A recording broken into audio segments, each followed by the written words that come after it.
fica a dica do livro, mas eu vou comentar um pouquinho sobre essa temática, porque eu considero muito importante falar sobre saúde mental na escola. As minhas observações agora é como psicopedagoga, terapeuta emocional e professora de criança e adolescente por muitos anos. Eu sou formada em pedagogia, formada em letras e durante muitos anos eu dei aula para os menores do Fundo 1 como pedagoga e professora de língua portuguesa num outro período, principalmente em escola particular. E sou mestra em psicologia da educação pela PUC. E no mestrado eu estudei a constituição do professor por meio da literatura e o quanto que é importante nós pensarmos sobre a nossa história de vida mesmo e as nossas memórias. O que eu observo hoje na nossa sociedade? A escola, ela está com uma demanda que não é dela. Por mais que a escola se esforce, tem várias escolas que estão disponibilizando disciplinas de socioemocional. Isso é muito bem-vindo, é maravilhoso, porém não resolve como um todo se não olhar para a raiz. A criança, ela é o sintoma e a raiz vai muito além do que nós podemos imaginar. Na maioria das vezes, tem relação direta com a família. Vou citar um exemplo de algo que me tocou profundamente em sala de aula. Uma vez, eu percebia que alguns alunos me chamavam de uma maneira desesperada. E eu conversei várias vezes, no geral, com a classe toda. Olha, pessoal, a professora é uma só, eu atendo todos, mais um de cada vez. E eles insistiam. E eu resolvi conversar com 2 alunos que eles eram que me chamavam um desespero imenso. Eu cheguei para eles, muito carinho, falei assim: fulano e fulano, eu tenho percebido que vocês levantam o braço e quando eu demoro um pouquinho, porque eu estou atendendo outro aluno, eu percebo que vocês ficam irritados. Mas eu gostaria que vocês entendessem o meu lado como professora, que toda vez que vocês me chamam, vocês veem que eu tô atendendo um colega? Sim, eu vejo. Então eu peço um pouquinho de paciência para vocês que eu vou atender. Daí eu falei assim, ó, por exemplo, se eu tivesse vendo o celular ou uma coisa aleatória, eu até entenderia essa preocupação de vocês, né? Porque não era o certo a se fazer.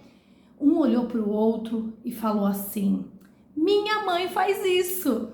Daí o outro, a minha também. Ela não me dá atenção, ela só fica no celular. Isso para mim foi uma revelação imensa do desespero desses meninos por atenção. Então, quando esses 2 meninos e tantos outros me chamavam, mas eles eu sei a história, me chamavam, não era a professora Daniela que eles estavam chamando. Se for pensar emocionalmente, eu já era terapeuta nesse episódio. Era a mãe que não dava atenção. Só que o curioso é que esses meninos chegavam em casa e reclamavam de mim. E a mãe acreditava que o problema era comigo. E mais uma vez, comprovamos que o que a gente vê no outro tem a ver com nós, conosco. E por que é melhor criticar a professora? Porque a mãe não quer olhar para si mesma. Olhar para si mesma exige movimento, exige mudança, exige o tomar a rédea, o ser adulta.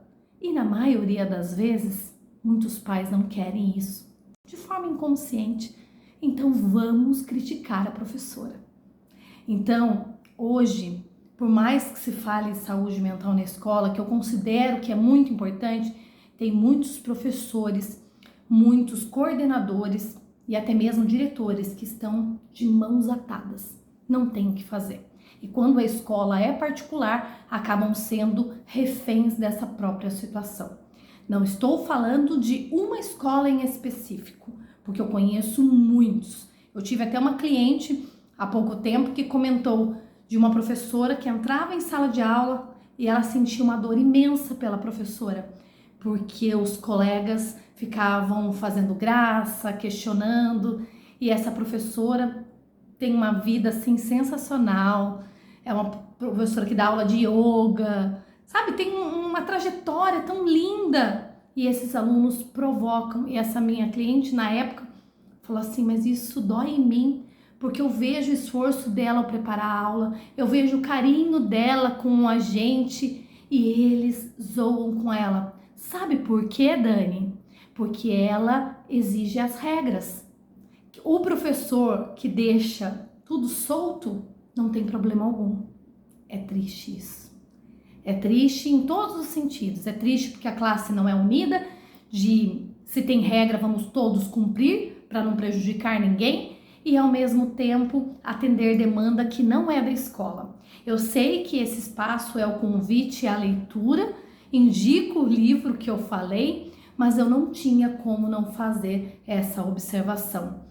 Uma vez uma professora falou assim, eu quero fazer psicologia para entender melhor. Eu falaria assim, talvez não seja isso o melhor, porque em sala de aula você é professora e quando a gente é terapeuta também, a gente enxerga coisas que não deveriam enxergar, ninguém deveria enxergar, porque as pessoas estão na sombra. E se o professor tem esse conhecimento, é psicólogo, terapeuta, o psicopedagogo, ele vai ver além, ele não vai conseguir, ele pode não exercer o papel de terapeuta ali, mas que ele vai enxergar a sombra, é óbvio que vai, e isso incomoda. Então é muito mais fácil, muitas vezes, eliminar um professor que enxerga demais do que aceitar no que eu preciso melhorar. Então você, pai, mãe, antes de criticar um professor, investigue, veja se isso é real, até mesmo porque o adolescente, ele tem uma visão muito equivocada muitas vezes por conta do cognitivo estar em desenvolvimento. Então ele olha um recorte, ele não olha por maldade muitas vezes, mas é o que ele consegue. E se não tem um adulto ali para mediar, é claro que inocentes serão prejudicados. Então é algo para olhar sim, para pensar, cada vez, cada comentário que uma criança ou adolescente fizer, levar em consideração a situação como um todo, conversar com outros pais. Enfim, saúde mental é importante, mas não só na escola, na casa também. E como seria importante se todos os pais se curassem, eu não tenho dúvida de que a nossa sociedade seria sensacional.